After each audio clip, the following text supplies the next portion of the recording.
No próximo capítulo da novela Três Graças, Gerluce diz ao pastor que sua filha não tem pai, encerrando o assunto com a secura de quem já cansou de remexer feridas antigas. Mas Joelle não engole calada.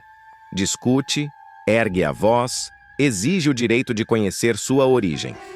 É um choque duro, daqueles que racham o ar da igreja e deixam Albérico preocupado com o rumo que a família está tomando. Enquanto isso, Leonardo tenta convencer Viviane a acreditar que seus interesses pela farmacêutica são sérios. Ele fala com firmeza, olha nos olhos, jura que não está brincando com os sentimentos dela. Só que Viviane, calejada pela vida e pelas tramóias de Ferete, hesita e acaba pedindo conselho justamente para Gerluce. Antes de continuar, clique no botão de gostei, se inscreva no canal e comente de qual cidade você assiste a novela. No núcleo das confusões da fundação, Arminda conta a Ferete que Cláudia fez perguntas perigosas a Josefa, capazes de comprometer toda a operação. O vilão empalidece, enquanto a funcionária tenta inventar maneiras de tapar os buracos que ela mesma cavou. Josefa, por sua vez, se une a Raul para defender Gerluce quando Arminda tenta humilhar a colega mais uma vez, um hábito tão repetitivo quanto venenoso, e o caos não para. Meg e Lucélia discutem por causa de Júnior, cada uma defendendo sua versão dos fatos, enquanto Lena mostra a Samira que seguiu seu conselho ao colocar uma barriga falsa de gravidez, deixando a chefe entre o choque e a coceira moral. Juquinha, obediente ao pedido de Paulinho, leva Gerluce para casa, mas ela mal pisa no chão e já deixa Joaquim, Misael, Júnior e Viviane pasmos ao anunciar que terão de adiar toda a discussão sobre o plano para ajudar os doentes da chacrinha. Viviane reage na hora, firme, e consegue convencer Gerluce a não desmontar tudo. Para completar, Arminda relembra como Rogério arrematou a escultura Três Graças, reacendendo velhas tensões. E Gerluce bate de frente com Joaquim quando ele deixa escapar que espera uma recompensa financeira pela participação no plano, algo que ela promete cortar pela raiz, custe o que custar. Kellen, a menina certinha, dedicada às atividades da igreja e sempre vista como reflexo perfeito do pastor Albérico, vai se ver num turbilhão emocional quando Jorginho Ninja retornar à vida em liberdade. O homem que um dia comandou a chacrinha com mãos firmes, o ex-líder temido e respeitado, o ex-presidiário que carrega uma história cheia de curvas perigosas, vai se tornar inesperadamente o novo centro do coração da jovem. E é claro, isso vai mexer com toda a cidade. Mexer feio. A paixão proibida, tão inesperada quanto explosiva, surge exatamente no momento em que Jorginho deixa a prisão após anos de condenação. Uma prisão que, apesar de dura, marcou sua transformação. Ali dentro, ele se converteu à fé evangélica, tornou-se discípulo de Albérico e passou a ser visto pelo pastor como um testemunho vivo de mudança. Essa conversão foi acompanhada de perto, visita após visita, sermão após sermão, como se o pastor quisesse provar ao mundo que até o homem mais temido era capaz de renascer. Só que ninguém imaginava que esse renascimento teria efeitos colaterais tão intensos. Assim que ganha liberdade, Jorginho se instala justamente nas dependências da igreja comandada por Albérico. Um gesto que, por si só, já faz o bairro inteiro levantar a sobrancelha. Ex-presidiário morando com o pastor? Cochicham os membros da congregação. Será que isso vai prestar? Sussurram as vizinhas. E Gerluce, como fica nessa história? Murmuram as mais maldosas. Porque todas sabem, se tem alguém que carrega histórias profundas com Jorginho Ninja, esse alguém é Gerluce. E aí nasce o conflito que promete incendiar a trama. Kellen inicialmente rejeita a ideia de conviver com ele. Ela cresceu ouvindo histórias, ouvindo avisos, ouvindo o peso do passado. Ela sabe perfeitamente o que significou Jorginho na vida de sua amiga Joelle, e principalmente na vida de Gerluce, mulher pela qual tem enorme respeito e carinho. A presença dele a incomoda, a deixa alerta, tensa, recuada. Mas conforme os dias passam, algo começa a mudar. Jorginho demonstra uma calma diferente da que tinha no passado. Ele fala com suavidade, cita versículos, sorri com humildade. E aos poucos, a desconfiança de Kellen dá lugar a uma curiosidade perigosa. Ele, por sua vez, percebe os olhares. Finge que não nota. Depois finge menos. Até que num momento de sinceridade ou manipulação calculada, ele admite que também sente um carinho especial pela jovem. Mas esse carinho é outro capítulo, outro problema, outra bomba. Porque nos próximos capítulos ficará claro que o verdadeiro interesse de Jorginho não é Kellen, mas o que ela pode proporcionar. Ele sabe que a jovem é a ponte perfeita para chegar até Joelle, sua filha. E sabe também que, ao se aproximar de Joelle, inevitavelmente estará rondando Gerluce, a mulher que ele nunca engoliu perder. A mulher que ele, no fundo, sonha em reconquistar. Mesmo que isso signifique disputar território com Paulinho, o atual amor da vida dela. E o pastor Albérico, completamente iludido pela conversão do antigo bandido, acredita piamente em todas as palavras de arrependimento. Eu só quero o perdão de Gerluce, pastor, dirá Jorginho com voz quebrada. Só quero consertar o que destruí. Mas o público saberá, e Kellen começará a perceber que esse discurso piedoso não passa de parte de um jogo maior. O jogo de alguém que quer recuperar tudo o que perdeu, a começar pela família. E é exatamente aí que a situação se complica ainda mais. Kellen começa a se apaixonar de verdade. Cada gesto, cada conversa, cada olhar dela para Jorginho cresce num terreno proibido, num sentimento quase clandestino dentro da igreja. E aos poucos, ela passa a ignorar a própria consciência. Ele mudou, ela repete. Ele merece uma nova chance, insiste. Ninguém é obrigado a viver preso ao passado, defende. O problema é que enquanto o coração dela se entrega, Jorginho Ninja calcula. Cada palavra, cada movimento, cada reação da jovem filha do pastor. Ele sabe que ela tem poder, ele sabe que ela tem influência dentro da igreja, ele sabe que ela é leal a Joelle, mas é justamente essa lealdade que ele pretende usar para reabrir a porta que foi trancada há anos. A porta que leva até Gerluce. Enquanto isso, na chacrinha, os boatos começam a correr soltos. A comunidade inteira quer saber qual será a reação de Gerluce ao saber que sua melhor amiga está encantada por seu ex. Paulinho, mais atento que nunca, percebe que algo estranho está acontecendo. Esse homem voltou para causar, ele comenta com Raul, e ainda vai trazer problema grande para Gerluce. E enquanto a paixão proibida cresce como fogo escondido sob o piso da igreja, a novela promete avançar para um terreno ainda mais delicado. Os segredos que Jorginho Ninja mantém enterrados desde o tempo em que dominava a chacrinha. Segredos que ele nunca dividiu com Gerluce, nem com Joelle, nem com ninguém. E que podem transformar esse suposto renascimento espiritual numa bomba relógio prestes a explodir na cara de todo mundo. Kellen começará a viver um conflito silencioso. De um lado, a sensibilidade de uma jovem que acredita na transformação e enxerga em Jorginho um homem quebrado, sedento por perdão. Do outro, a sombra de tudo que ele já fez, sempre pairando como alerta. Ela tentará disfarçar, tentará fugir, tentará evitar qualquer aproximação que comprometa sua amizade com Joelle. Mas a cada tentativa de recuo, Jorginho dará um passo mais ousado, sempre com aquele sorriso humilde que esconde intenções afiadas. Só que o que ele não espera é que Gerluce comece a sentir. O instinto dela, tão certeiro quanto navalha, vai se acender com força. Algo não cheira certo.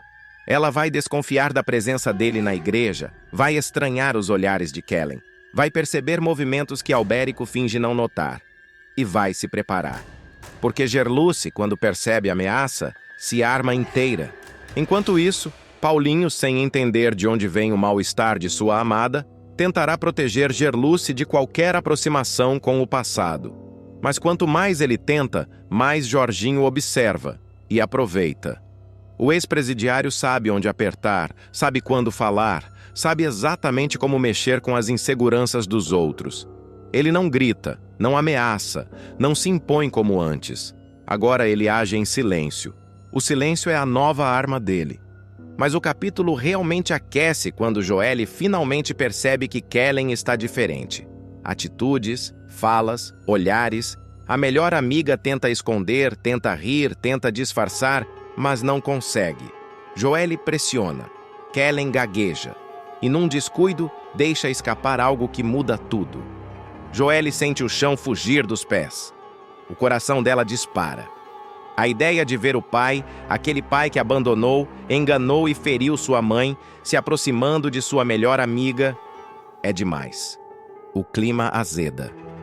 A amizade treme.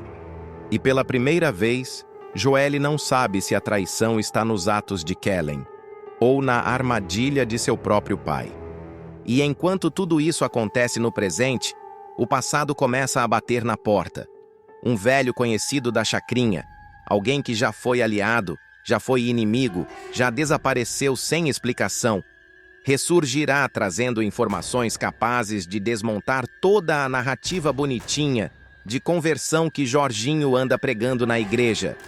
Informação que ele jamais imaginou que voltaria à tona. Quando essa figura misteriosa reaparecer, alguém tremerá. Não será Kellen, nem Joelle, será o próprio Jorginho Ninja.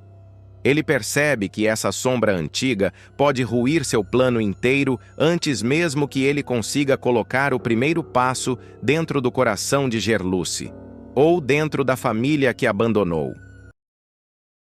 Gerluce não aguenta mais. O limite, aquele fiozinho invisível que ela segurava há anos, arrebenta de vez. Ela vai transformar a mansão de Arminda em um campo de batalha verbal, daqueles em que cada palavra vira um estilhaço. A cuidadora, que sempre caminhou pisando em ovos para evitar o caos, finalmente entende que ovos não salvam ninguém, principalmente quando a patroa vive pisando nela com salto-agulha. E tudo começa de um jeito quase trivial, um cochicho, uma conversa aparentemente inocente entre Gerluce e Viviane, na calçada, sem escândalo, sem pose. Só duas mulheres trocando confidências. Mas para Arminda, conversa entre pobre é sinal de rebelião. A vilã surge na porta da mansão como se tivesse farejado traição, o olhar em brasa, a postura de cobra prestes a atacar. Viviane tenta disfarçar, mas Arminda não fala. Ela ataca. "Presta atenção, sua falsa!" dispara a dondoca empinando o queixo como se fosse dona do quarteirão. "Ou você me diz de uma vez por todas o que está acontecendo, ou pode arrumar sua trouxa e ir embora." É tiro, é tapa, é chicote, e é o ponto sem retorno. Gerluce sente um tremor na espinha, não de medo, mas de fúria guardada. O corpo dela, cansado de ser tolhido, finalmente responde. Ela não recua, não baixa os olhos, não pede desculpas. A voz sai limpa, corajosa, como se ela tivesse esperado a vida inteira para esta única frase. "Eu não tenho nada para lhe falar sobre o que faço ou deixo de fazer do lado de fora da sua casa. Minha vida pessoal é só minha. Não devo satisfação para ninguém." O mundo para. Até o sol parece diminuir o brilho para ouvir. Arminda arregala os olhos, escandalizada com a audácia. A ruiva não está acostumada a ser contrariada, muito menos por alguém que ela considera inferior. "Deve sim", rebate. "Você é minha empregada." Mas Gerluce não se dobra. A mulher que sempre engoliu o veneno agora cospe fogo. "Empregada não é escrava. Já engoli sapo demais da senhora.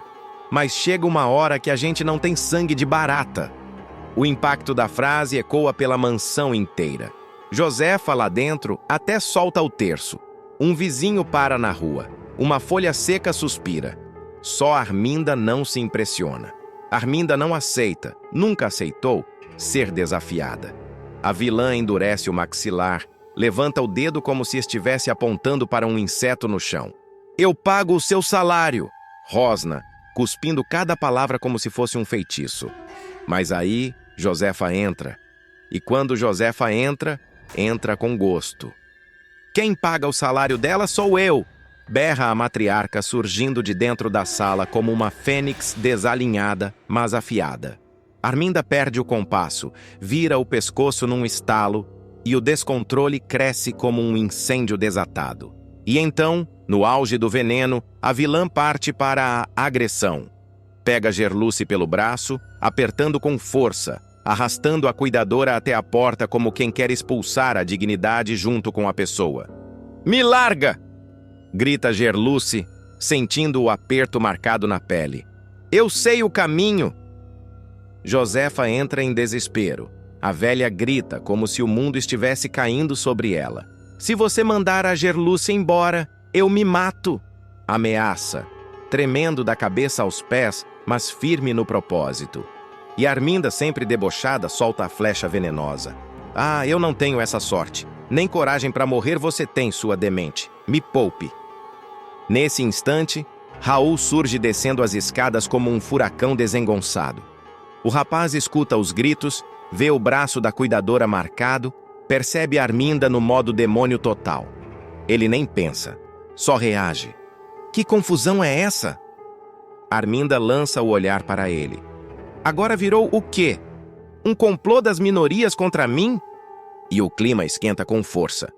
Raul e Josefa ficam lado a lado, como uma tropa improvisada, prontos para defender Gerluce com unhas, dentes e, no caso de Josefa, talvez até com o chinelo.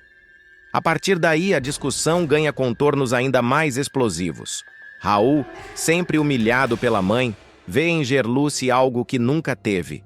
Alguém que o trata como gente. Ele se coloca na frente da cuidadora, estufa o peito, encara Arminda como jamais encarou. E a vilã sente o golpe.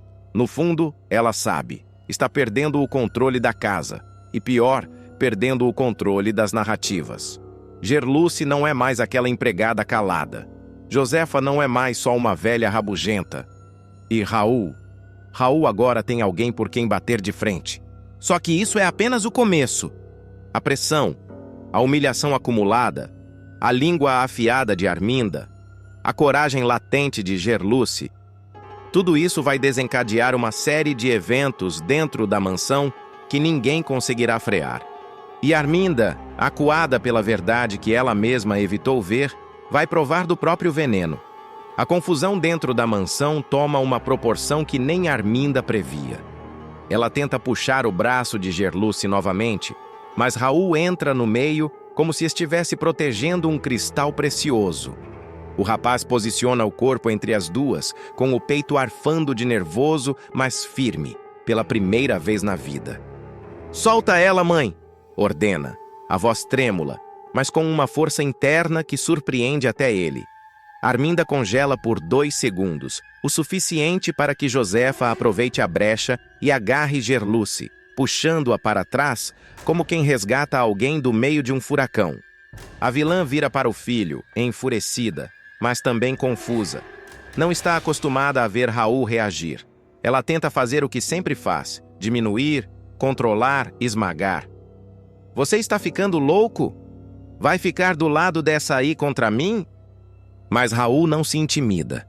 Em vez disso, ele ergue o queixo, encara a mãe com um olhar que mistura medo antigo e coragem recém-nascida. Tô do lado de quem me respeita, coisa que você nunca fez comigo. E nem com ela. Arminda sente um impacto, quase uma descarga elétrica na espinha.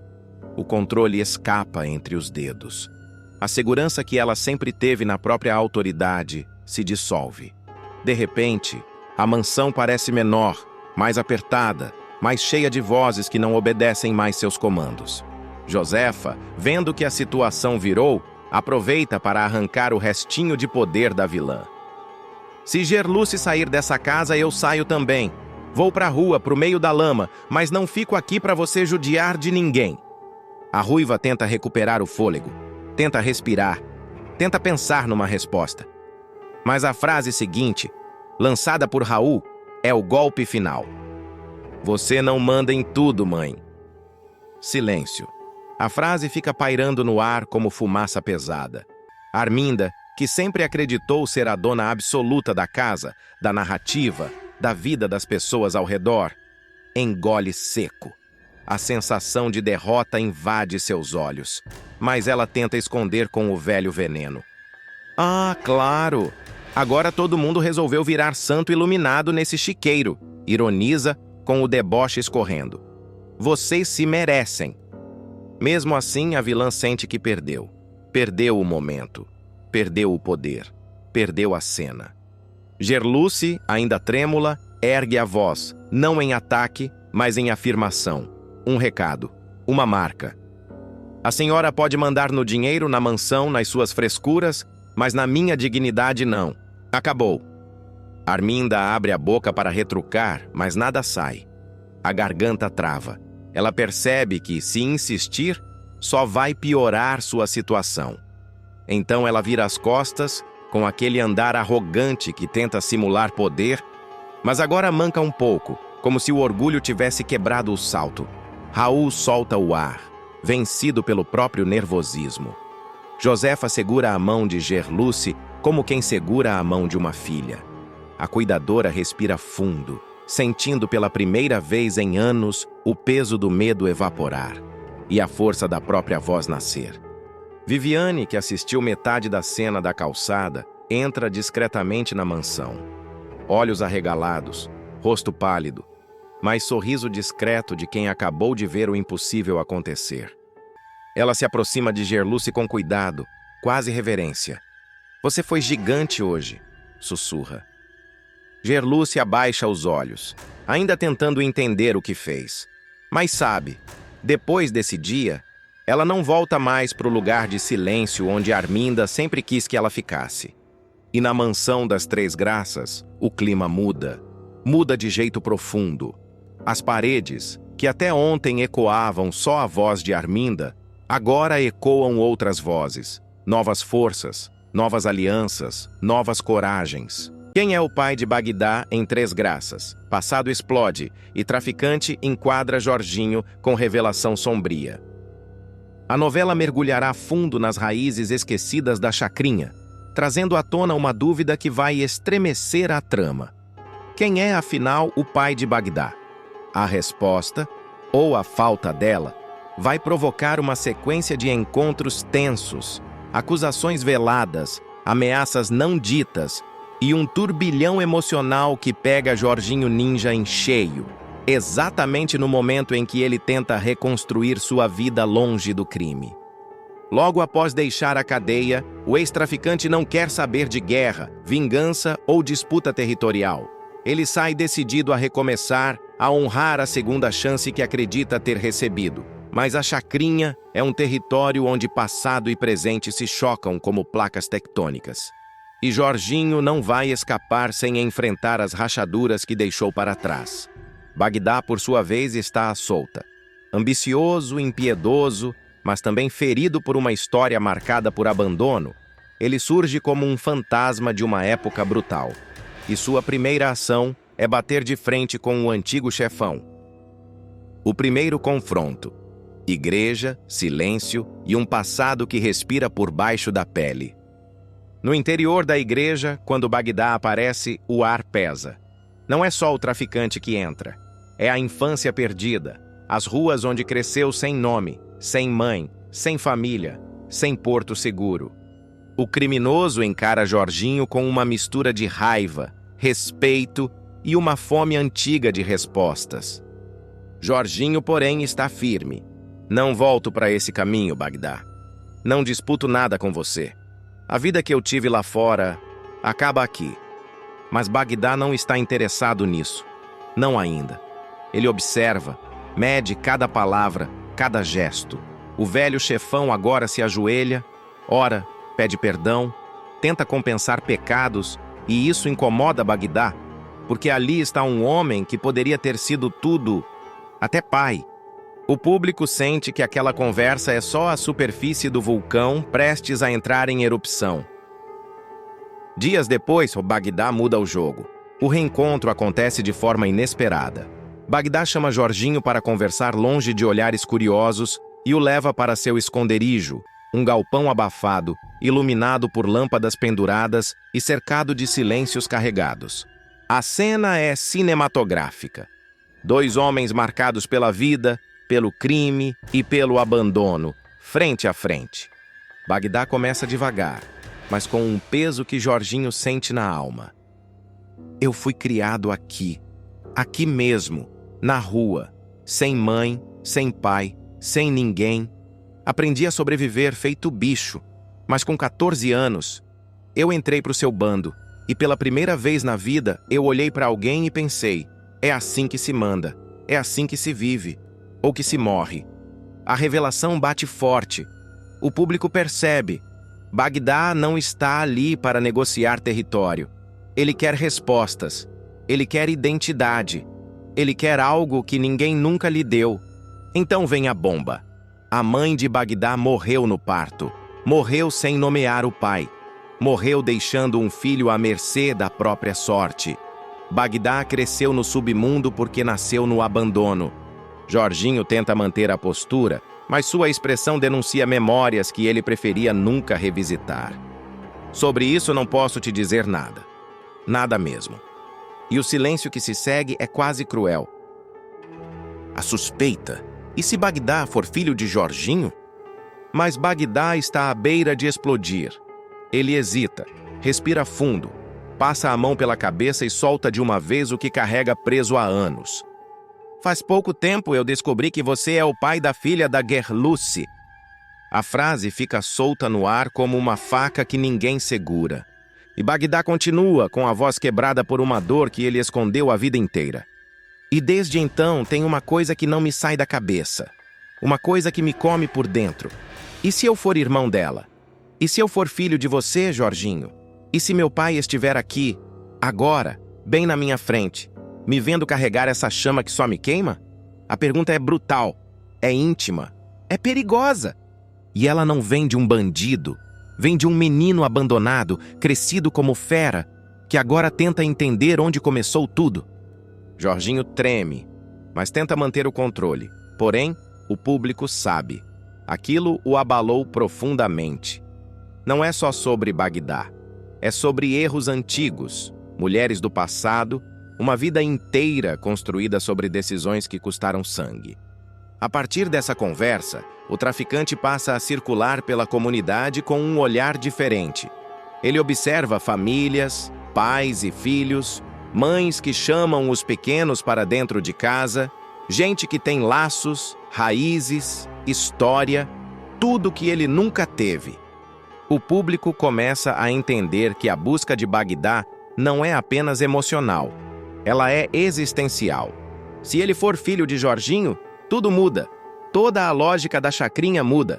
O mapa de poder muda. A guerra muda. Bagdá não quer ser só mais um nome do crime. Ele quer saber de onde veio antes de decidir para onde vai.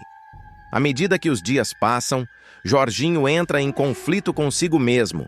Ele tenta afastar a ideia, tenta se convencer de que aquilo é impossível, tenta rezar, tenta ignorar, mas não consegue. A dúvida cresce, corrói, vai minando sua serenidade recém-adquirida. O pastor Albérico percebe algo errado. Gerluce percebe algo errado. Até Joeli percebe que o pai está inquieto demais. E isso só aumenta a curiosidade do público. Por que Jorginho ficou tão abalado? Que mulher do passado ele teme que seja a mãe de Bagdá? O que exatamente aconteceu antes do nascimento do traficante? E tem mais. Bagdá começa a buscar pistas. Ele conversa com antigos aliados de Jorginho, com ex-parceiros do crime, com gente que viveu na chacrinha no tempo em que ele nasceu, com mulheres que trabalhavam para o antigo chefão, com moradores mais velhos que lembram do passado de cada canto da favela. Algumas respostas o aproximam de Jorginho. Outras apontam para mistérios ainda mais profundos. Outras revelam segredos que ninguém imaginava que estavam conectados a ele. Bagdá entende que não está só procurando um pai. Está procurando quem ele é. E isso é mais perigoso do que qualquer confronto armado. Enquanto Bagdá cava o passado, Jorginho tenta proteger o próprio. Mas quanto mais ele se cala, mais aumenta a suspeita do público de que ele pode realmente ser o pai do bandido. E num cenário onde sangue e poder sempre caminharam lado a lado, um detalhe biológico pode mudar a história de todos. Porque se Bagdá for filho de Jorginho, ele não é só um traficante ambicioso, ele é o herdeiro. A partir desse ponto, a novela entra em uma espiral de tensões que não dá trégua nem ao público, nem aos personagens.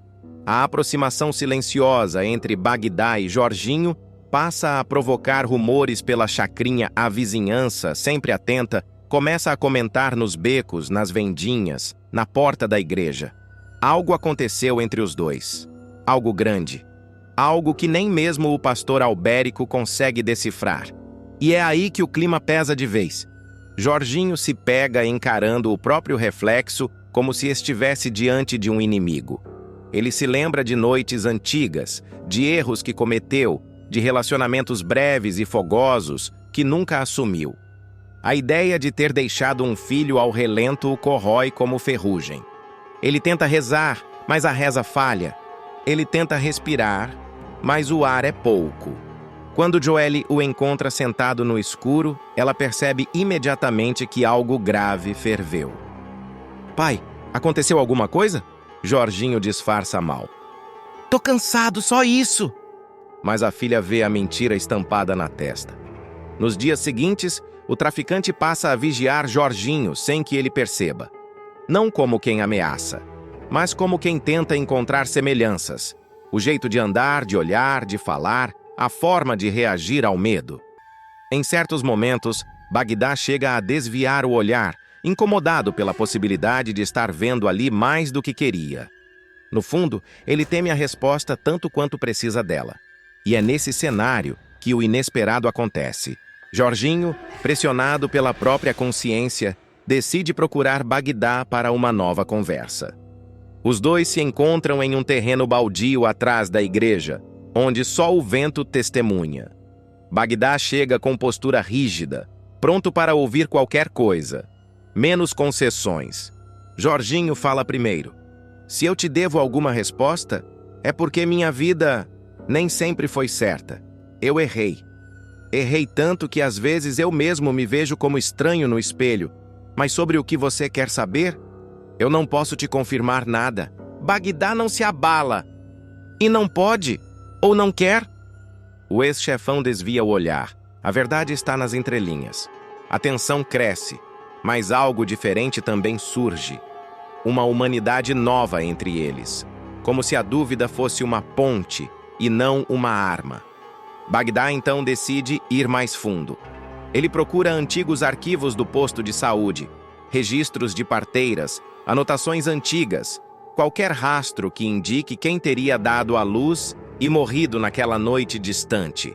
A cada papel encontrado, mais peças do quebra-cabeça se encaixam, mas nenhuma ainda o suficiente para formar a imagem final. Enquanto isso, Jorginho conversa com o pastor Albérico. O religioso, com voz branda, joga a pergunta que o público está esperando. "Você tem medo de que o Bagdá seja seu filho? Ou tem medo de que não seja?" A pergunta desmonta o ex-traficante por dentro. Ele volta ao esconderijo numa noite chuvosa, bate na mesa, espalha papéis, fotos, registros. Um guerreiro ferido, um homem que cresceu sem espelho, sem sobrenome, sem história. E pela primeira vez, ele admite em voz alta: "Se ele for meu pai, eu preciso saber. E se não for, pior ainda. Porque isso significa que eu não tenho ninguém. Nunca tive." A dor é crua, profunda, humana. O reencontro entre Gerluce e Jorginho não é apenas mais uma conversa difícil. É um choque brutal de passado e presente, uma colisão de tudo o que ficou entalado, não dito, engolido com lágrimas, medo e raiva. O público verá os dois frente a frente numa cena carregada, em que cada palavra parece pesar toneladas. A cuidadora só aceita participar desse encontro porque o pastor Albérico insiste com delicadeza e firmeza. Aquele tipo de insistência que não força, mas também não permite fuga. Ainda assim, Gerluce entra na igreja com o olhar duro, o queixo erguido, deixando claro que não está ali para perdoar, ouvir explicações ou reconsiderar nada. Ela mantém os braços cruzados, a respiração rígida, como se cada segundo ao lado do ex fosse uma prova de resistência. Jorginho, por sua vez, chega mais inquieto do que devia. Ele tenta medir o terreno, tenta começar com calma, tenta encontrar alguma fresta no muro de pedra que Gerluce ergueu ao longo dos anos. Mas ela percebe tudo. O tom de voz calculado, a postura arrependida, a tentativa de suavizar a própria imagem. E não demonstra a menor abertura.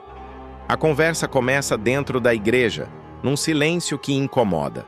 O eco dos passos, o cheiro de madeira antiga e até a luz entrando pelos vitrais parecem tensionar ainda mais o ambiente.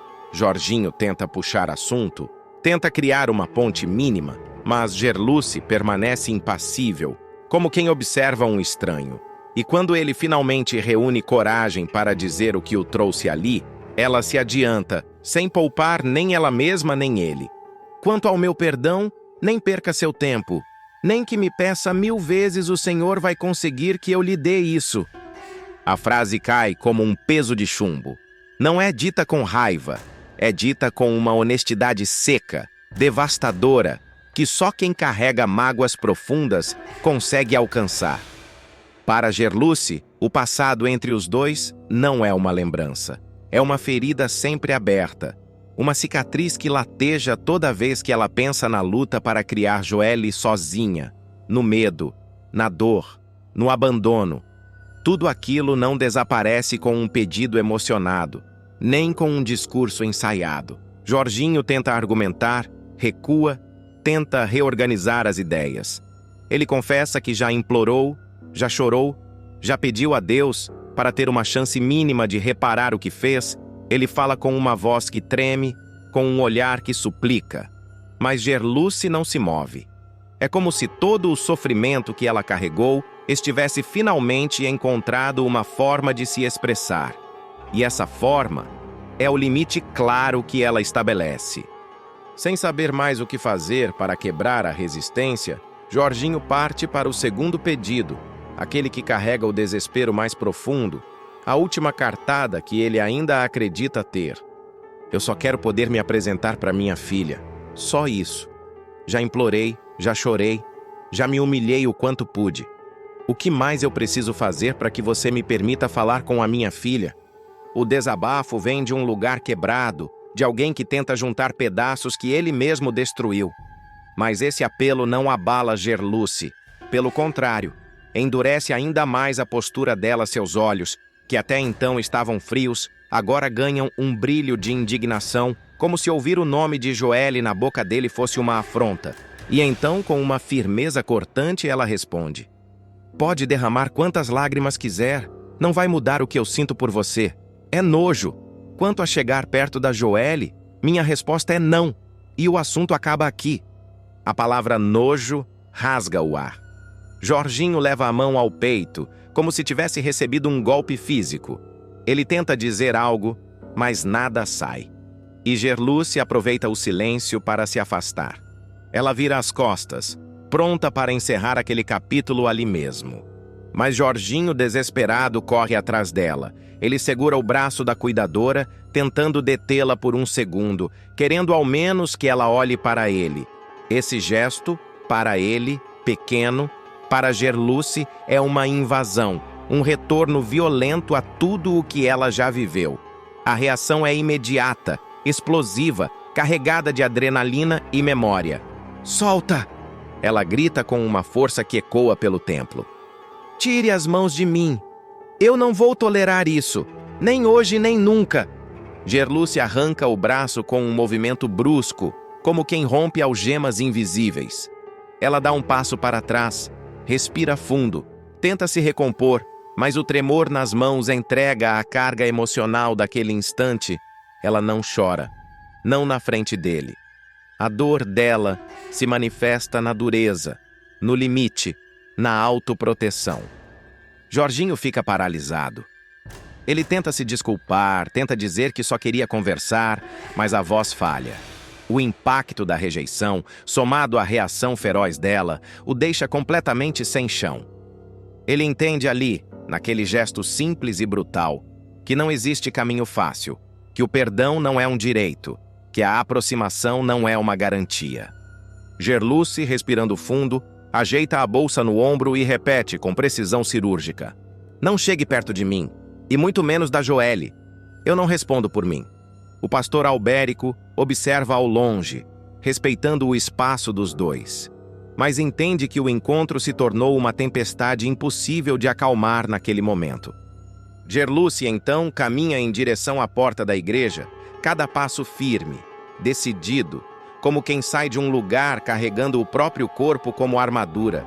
Jorginho, desolado, fica parado, vendo ela se afastar sem olhar para trás. O corte final não é dito, mas está ali, no silêncio que resta, no vazio que se instala e na certeza de que nada será simples daqui para frente.